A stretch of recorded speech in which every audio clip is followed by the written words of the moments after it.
Al principio, cuando me pidieron hacer un texto, lo había planteado, entraron al Facebook, un texto como que marcaba un poco la pauta de lo que iba a hablar hoy, pero porque bueno, o sea, también creo que la iniciativa de hacer este diálogo surgió a partir de una película, ¿no? El estado entre las cosas, que marcó, pues, no sé si un hito, pero sí, o sea, de hecho que es un hito, es un antes y después. O sea, nosotros pensamos o imaginamos por qué no hemos tenido las experiencias de cine experimental en el Perú, ¿no? O sea, es una pregunta que surge. Una vez en un curso hice un ejercicio sobre vanguardias, sobre el cine y las vanguardias, ¿no? Que había pasado en París en los años 20, que había pasado en Alemania, que había pasado en Estados Unidos, ¿no? Entonces, cuando hace una mirada a Latinoamérica en los años 20, 30, 40, en realidad el panorama es un poco, no escaso, pero sí tardío, ¿no? En realidad las experimentaciones surgieron después de los años 50 y 60, ¿no? En Brasil, Argentina, Chile, podemos encontrar casos, inclusive en términos de autores, ¿no? Encuentras en Argentina, por ejemplo, a Narcisa Hirsch pero decía, en Perú, ¿qué ha pasado? ¿No? No había ni siquiera que buscar mucho para encontrar, por ejemplo, el trabajo de Fernando de Silva, ¿no? Esta pared medianera que fue, creo que en el año 56, pero es una isla, ¿no? O de repente, Una vez los locos, que fue esta película que se estrenó por vía comercial, que es la única película con la que se puede comparar, digamos, en términos de producción y de intención del cineasta, digamos, para un público más abierto, ¿no? Que fue un estreno comercial. Entonces, de esas percepciones, tanto de público y de críticos, que surgió también cómo es que una experiencia en cine, no sé si experimental en todo el sentido de la palabra, porque inclusive definir una película como experimental a estas alturas es como también un poco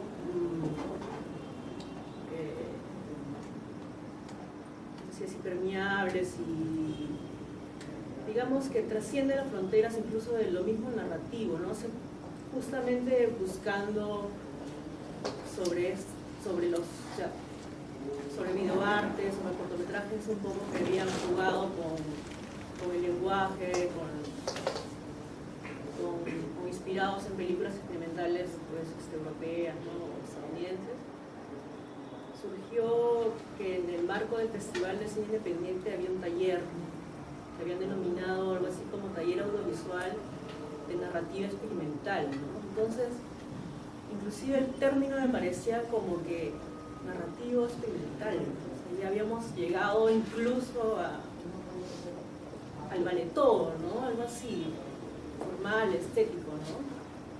Entonces, me preguntaba, ¿cómo es que esas fronteras, si hay fronteras entre ficción y documental, o sea, así ya están recontra difuminadas, cuáles eran esas fronteras entre lo narrativo y lo experimental también? Si yo veo el estado entre las cosas, y de hecho que la describen como una película experimental, pero si uno confronta la película con otras películas, digamos, experimentales, la redundancia, al interpretar, al desagregar la película o a pensarla, yo encuentro un ejercicio narrativo, ¿no? En realidad hay una persona, hay un personaje, hay una voz que guía la narración, entre comillas, de la película. Entonces, lo que me interesa justamente es eso, ¿no? Cómo sin tener una experiencia peruana, digamos, en experimental más rica, podemos encontrar de repente en videoarte o cortometrajes, trabajos que sí manejan el lenguaje y que sí tienen una intención, digamos, por esa transgresión, por esa experimentación. Por ejemplo, mencionaría un nombre, ¿no? Maya Watanabe, por ejemplo, ¿no? Me parece que hace trabajos que justamente están en el límite incluso del videoarte con el experimental, ¿no? Y es otro tema también, ¿no? Las fronteras entre videoarte y experimental. Justamente creo que hay un ciclo que Ricardo está viendo en el mate, ¿no? Que también, o sea, de repente en Perú hay más hallazgos o más encuentros entre videoarte y experimental que experimental en sí, con lo narrativo, o encontrar ejemplos de experimental en películas más convencionales, ¿no? No sé, dejaría ahí, ¿no? Ahora, bueno, le cedo la palabra a Ricardo.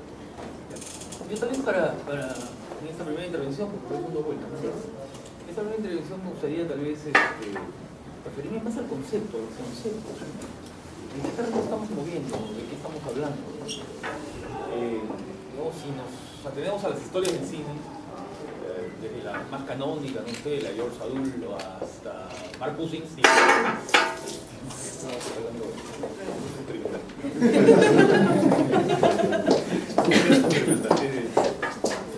un acto gratuito. Es parte de todo está planeado. Bueno, sigamos,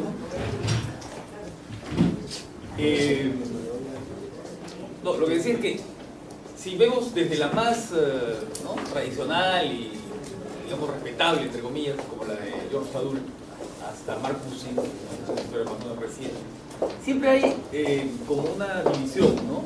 Del cine en tres vertientes, no géneros, sino vertientes, ¿no? Tres grandes ríos, ¿no? que fluyen así.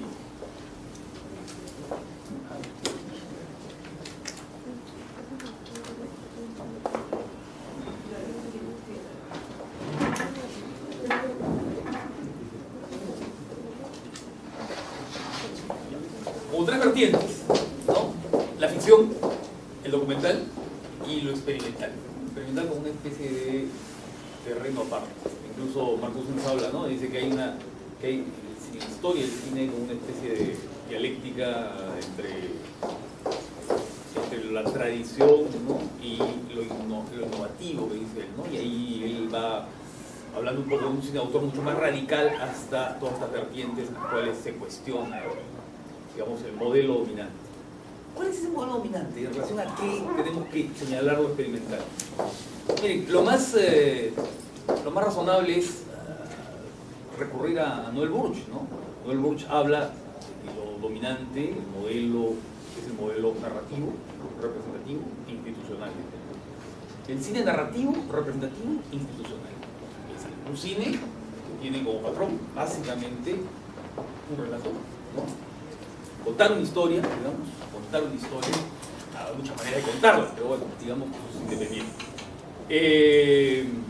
Es representativo en el sentido que ese cine narrativo generalmente se encarna en personajes que están diseñados con una psicología determinada, que propician la identificación del público, ¿no es cierto? Que tienen una serie de normas y convenciones, que son convenciones a veces genéricas, a veces son convenciones del propio relato, ¿no es cierto? Un tipo de narrador, un narrador en primera persona, en tercera persona, con flujo de la conciencia, y esos tipos de representación, ¿no? Pero en todos casos que van sosteniendo la narración principal. Institucional, ¿por qué? Porque es un cine que en la historia se ha desarrollado con un modelo industrial, ¿no? Las grandes industrias, ¿no es cierto?, de Hollywood, Bombay, el cine francés, el cine italiano, ¿no es cierto?, y los cines, en fin, los cines industriales de todo el mundo, hasta otros cines que no necesariamente son industriales, pero que de alguna manera se han asimilado a ese modelo narrativo y representativo. Entonces, eso sería el modelo, ¿no? Y por otro lado, olvidemos el documental, ¿no?, por ahora. Y por otro lado estaría un cine que cuestiona esas prácticas, ¿no? Que cuestiona esas prácticas y que las asalta de alguna manera. Es decir, que puede ser narrativo, pero puede no serlo, ¿no? Es decir, que puede simplemente desligarse de la narración, pero o que puede intentar otras vías narrativas, que es un poco lo que vino diciendo Mónica, ¿no? En el espacio entre las cosas hay una narrativa clara, ¿no?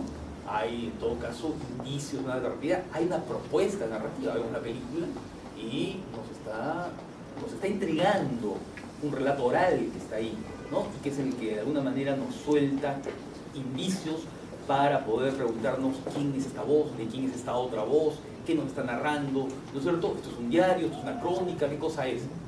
Entonces hay por ahí una pauta de narratividad.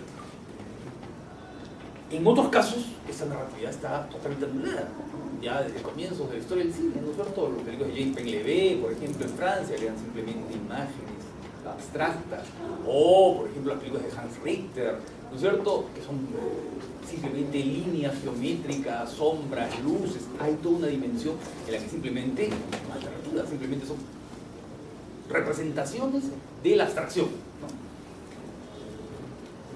Luego hay otro tipo de cine que puede ser narrativo, pero que destroza lo que es la representatividad tradicional, ¿no?